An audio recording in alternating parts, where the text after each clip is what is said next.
Oh, indeed. Is it true that you've acquired a house? If so, I'd be interested in living with you.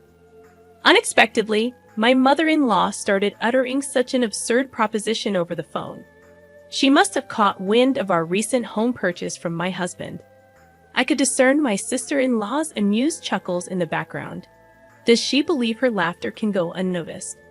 Honestly, I have no desire to reside with my mother-in-law and the others. I thought my husband shared the same sentiment. However, the fact that they've been informed about our new house. Could it be that they're assuming we'll be living together? The idea that my beloved husband might be in cahoots with them fills me with a bit of apprehension.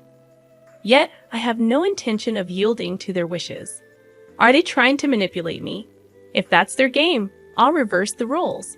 Reflecting on all my past tribulations, I pledged revenge against them. I am Kate Thompson, 30 years old, working as an ordinary employee at a major financial corporation. I married my husband Joe 3 years ago, and though we don't have children yet, there's a valid reason for that. A decision we both took seriously. Joe and I are fully committed to our careers, toiling daily with the aim of advancing. Once our professional lives stabilize, we plan to build our own home and create a stable environment for raising children. We've agreed to revisit the topic of having kids once our careers settle down. This was a decision we made earnestly, sharing our genuine feelings and thoughts. We do aspire to have children eventually, and now, as we prepare for that, I find myself recalling all my past struggles. Then, one day, I successfully executed a well-planned project at work, and my promotion was officially confirmed. While my salary was already sufficient, the promotion brought even more comfort to our lives. On the other hand, Joe, although not promoted, received a substantial salary increase due to his years of service. With both our incomes on the rise, I felt it was time to turn our long-held dream into reality. So I broached the topic with Joe. Joe, I want to talk to you. Over the past year, both of us have had stable incomes. I think it might be time to consider getting our own home. What do you think? Oh, is it time already? From his excited voice, I could tell Joe was thrilled. Actually, I've been thinking about it too, but since I haven't been promoted yet, I felt a bit hesitant to bring it up. Don't worry about that. It's not like only one of us needs to earn money. I was thinking it might be okay to build our home in my name. Really? Well, you do earn more now. If you're okay with it, let's build our home in your name. All right, let's proceed with that. Let's go see some model houses on our next day off. Sounds great. Let's go. We shouldn't miss this opportunity. I really feel grateful for choosing Joe at times like this, as we share the same values. The following week, we made an appointment to view model homes as planned. We looked at various types of houses, expanding our vision for our own home. On weekends, we began creating simple floor plans together, researching online. During a recent visit to a construction company, they suggested that instead of leaving everything to them, it's better if we create our own image for a more satisfying home. So Joe and I started building that image. However, neither of us has much knowledge of architecture or design. Even with research, it takes time to put it into practice. While taking breaks, we continued working, and then the doorbell rang. I thought it was a delivery, but when I opened the door, my mother-in-law was standing there. Unexpectedly, huh? Mother, what brings you here so suddenly like this? My mother-in-law sometimes visits our place without notice. She glared at me and, without a word, took off her shoes and went into the house on her own. I'm here, Joe. Huh, Mom? What's up? Surprised by his mother's call, Joe showed a startled reaction. Did you have some business around here? To Joe's question, his mother looked a bit perplexed. Yes, I told Kate about it over the phone a little while ago, but it seems Joe didn't know. I see. Maybe Kate forgot to tell me. Seems like it. Kate, even though she's still young, has a terrible memory. That's not true, Mom. It's not forgetfulness. Kate is incredibly busy with work, and at the same time, she takes care of the household. Her mind is always full of things to do. You're such a kind boy, Joe. If your late father were here, he definitely wouldn't have forgiven that. I really respect Kate from the bottom of my heart. So, Mom, why did you come here today? To Joe's question, his mother smiled contentedly. Then, she slowly took out a travel brochure from her bag, spread a page with a post-it note on the table, and showed it. Listen, Joe. I've always wanted to go to Niagara Falls. Won't you take me, please? My mother-in-law began to say such things excitedly out of the blue. Caught off guard by the sudden request, both Joe and I were left staring at her, mouths agape. My mother-in-law, relentless, kept pressing Joe, who was clearly flustered. Come on, Joe, you agree, right? Think of it as a way to show filial piety. Wait a minute, Mom. I'm in trouble if you suddenly say you want to go on a trip, though you can come too. Actually, I was thinking of going with Claire, but if Joe wants to go, I'm delighted to turn it into a family trip. Claire is Joe's sister. What are you talking about? Kate is here, and I can't get time off from work. But it's strange for me to pay for a trip for you and my sister, right? Not strange at all. Spending money for the family is a wonderful thing, don't you think so, Kate? Suddenly turning to me, my mother-in-law sought my agreement. Though shaken, I firmly expressed my opinion to her. Well, using one's own money for family isn't bad, but I think imposing it on others is different. What do you mean by that? Are you saying I'm trying to extort travel expenses from Joe? I didn't mean to say it in such a harsh way, but listening to you, it sounded like you just wanted us to pay for the trip, Kate. That's terrible. I had no such intention, but you're making me out to be the villain in front of Joe. I'm so shocked. That's not. I didn't mean to call you a villain. I just answered honestly to what was asked. Okay, no need for excuses, Kate. Why are you so heartless? You must not like me, do you? My mother-in-law, visibly upset, glared at me with icy cold eyes. It always turns out like this when she comes over. She always finds some reason to demand money and then squanders it with Claire, Joe's sister. Spending money for the family sounds nice, but what my mother-in-law does is practically extortion. The situation is entirely different when Joe gives them money out of kindness. No matter that they're family, I never really liked Joe's brazen mother and sister.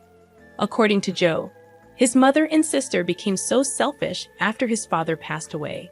Joe's father died when he was in high school, and since then, they have lived as a trio. While his strict father was alive, he watched over the finances. But with his departure, there was no one to stop them, and they even freely spent the life insurance money. Also, since Claire works part-time, not as a full-time employee, her salary is low, and their life is always on the edge. So this is why she regularly visits our house, making excuses like life is tough, or I want to relax and travel somewhere to extort money from Joe. Before marrying Joe, it seemed he was at the mercy of his mother and her demands after his father's death. A sense of dependence for being cared for by his mother had bound Joe. However, since marrying me, Joe seems to be gradually realizing their true nature. Even when repeatedly asked for money, recently he's been trying hard to refuse. For Joe, that's quite a growth. Moreover, he has recently become able to speak back firmly to his mother. To my mother-in-law's spiteful words like, "You don't like me, do you?" Or "Why should I for such an uncharming daughter-in-law?" Joe responded clearly. "Just because you're my mother doesn't mean you can speak badly of Kate. Didn't Kate just answer what you asked her, Mom? You're taking Kate's side. What are you talking about?" "I think you're in the wrong here, Mom. That's so unfair. Surely Kate must have poisoned your mind against me. Poor thing, you were such a kind child before we got married. I'm telling you that's not it. I'm saying this because I think so." Joe's firm response surprised my mother-in-law, who was not used to being talked back to like that. With a frustrated look, biting her lower lip, she said, "Fine," and left. "Kate, I'm sorry. I'd always make you feel uncomfortable." "No, it's okay. You stood up for us this time. Once we build our own home, we'll be further away. Let's not interact with Mom and them." "Then yeah, that would be a relief. If you're okay with it, Joe, I'm grateful. The place we are considering for our new home is quite far from our current apartment. improving the convenience to both of our workplaces. Our current apartment is about 5 train stations away from Joe's parental home, but the new house will be 3 times farther and require transfers. The route from the station is also complex, so if we don't give them the address, it won't be able to find our new home. It's a good chance to cleanly break off our relationship with my mother-in-law. Later, we submitted our imagined floor plan to the construction company, and the construction started 2 months later. After about half a year, our $500,000 dream home was completed. We managed to squeeze some time from our busy work schedules to pack a few days before the move. I received a call from my mother-in-law on my smartphone. Busy packing. I turned on the speaker and answered the phone. "Hello," I said, and my mother-in-law started speaking in an unusually high-pitched voice. "Kate, when are you moving? You bought a house, right? I want to live with you." Suddenly, on the phone, my mother-in-law began to say such an outrageous thing. She must have heard about our new home purchase from Joe. I could hear Claire, my sister-in-law, chuckling in the background. "That's great. We can make Kate work for us every day. Mom, you came up with a good idea." Do they think their words aren't reaching me? It's clear they plan to piggyback on our move. I imagine them planning to use me for an easy life. Honestly, I have no intention of living with them. I thought Joe felt the same, but telling them about the new house. Could it be that they're assuming we'll live together? The thought that my beloved Joe might be in league with them fills me with a bit of fear. But I have no intention of letting them have their way. They're probably trying to use me, right?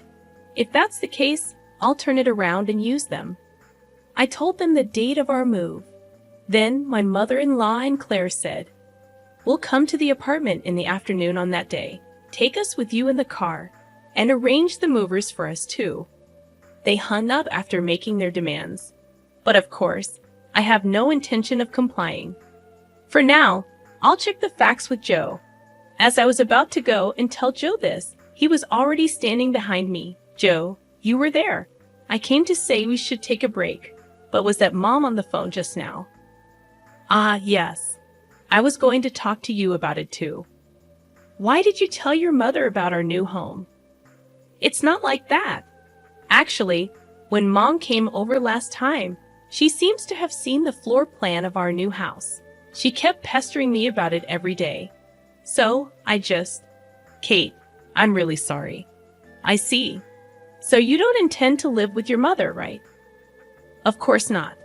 After hearing that phone call, I'm even thinking it's better to cut ties with her." Joe's expression was filled with more anger than ever. It was the first time I had seen him this angry. From what Joe told me, my mother-in-law had seen the layout of our new home and was convinced it was a spacious house. She had pretended to be interested and called Joe repeatedly, asking him about the number of rooms and details of the facilities. But it seems that Joe is on my side, which relieved me. Then there's no problem at all. This made me determined to get my revenge on my mother-in-law. I've had enough of her saying whatever she wants, but it's goodbye to that now. I'll make sure to settle this properly. And so, the day of the move arrived. Joe and I had the movers transport our things in the morning and headed to our new home in our car. By the time we finished moving everything, it was already past 1:00 p.m., checking our phones while taking a break. We saw dozens of missed calls from my mother-in-law. "She called me too," Joe said, sounding weary. Then, my mother-in-law called again. I answered the phone with the speaker still on. Hello, Kate. Where are you? I told you I'd be at the apartment in the afternoon, didn't I?" Yes, you did say that. So what can I do for you?" "What do you mean? You didn't arrange for the movers. I've been waiting at home, and not a single truck has shown up. So I had to go to your apartment myself." "Is that so? Well, that's too bad.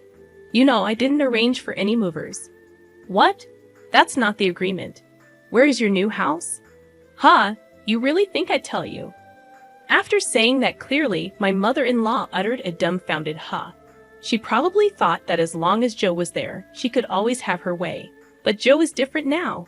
He's my precious ally, trying to cut off the bad ties with his family. Determined to release all my pent-up feelings, I spoke firmly. Just to let you know, neither Joe nor I have any intention of living with the two of you from now on. Please don't involve yourselves in our lives. What are you saying? Your opinion doesn't matter. It's up to Joe to decide. At least tell me where the new house is right now. Huh? How are you going to get here without even knowing the address? This house is in my name. I have the right to decide who lives here. If you two just barge in, it's trespassing, and I'll sue you right away. What? Trespassing? How rude to say that about your husband's family. At that point, Joe spoke up in a deathly cold voice. Family? My father, who was a family member, is already gone, isn't he? What are you saying, Joe? After hearing that last phone call, I'm utterly fed up with you two. Just having a blood relation with you is embarrassing. From now on, my family is only Dad and Kate. I no longer consider you two as my family. Wait, Joe, don't say such things. Don't bother us again, got it? With that, Joe hung up without waiting for her reply. He swiftly set his phone to block her calls. Hey, Joe, are you really okay with this? Yeah, I finally realized that Mom was just using me to her advantage. I feel completely relieved now. Joe looked truly refreshed, sincerely believing what he said.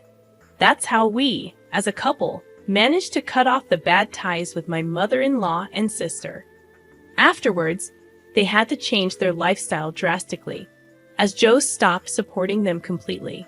Without any contact with Joe, they lost their fallback option. Later on, my sister-in-law's part-time income wasn't enough, and my mother-in-law had to start working part-time as well. Being a housewife for so long, she wasn't used to the working environment and was clumsy, often being disliked at her workplace. Meanwhile, we live a peaceful life in our new home, with no sudden visits from my mother-in-law anymore. We are truly stress-free. I'm endlessly grateful to Joe for believing in me and cutting ties with his toxic blood relatives. We might face various challenges in the future, but even then, I trust Joe, and we will support each other and walk through life together.